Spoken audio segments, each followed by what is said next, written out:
হাত না থাকা ছোট্ট বন্ধুকে মুখে তুলে খাইয়ে দিচ্ছে বান্ধবী। সম্প্রতি এমনই একটি ভাইরাল ভিডিও দৃশ্য দেখে কাঁদছে নেট দুনিয়া। কোলাহলে ভরা একটি শ্রেণীকক্ষে সবাই ব্যস্ত যার যার টিফিন নিয়ে।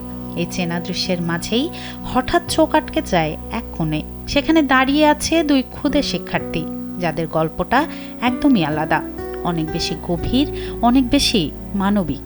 ছোট্ট ছেলেটির দুটি হাত না থাকায় নিজের হাতে খাবার তুলে খেতে পারে না, অথচ তার পাশে দাঁড়িয়ে থাকা মেয়েটি যেন সেই অভাবটুকু বুঝে নিয়েছে নিঃশব্দেই।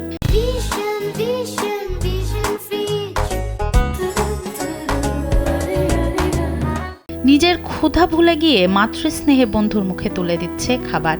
ছেলেটি মন দিয়ে খাচ্ছে আর মেয়েটি পরম যত্নে খাওয়াচ্ছে। আর এই ছোট্ট মুহূর্ত ফুটিয়ে তুলেছে এক বিশাল মানবিকতার বার্তা, সহমর্মিতা আর নিঃস্বার্থ ভালোবাসা। দাবি করা হয়েছে সামাজিক যোগাযোগ মাধ্যমে ছড়িয়ে পড়া ওই ভিডিওটি ব্রাজিলের একটি স্কুলের। যদিও এর সত্যতা স্বাধীনভাবে যাচাই করা সম্ভব হয়নি। তানসো ইয়েগেন নামের এক্স হ্যান্ডেল থেকে ভিডিওটি পোস্ট করা হয়েছে।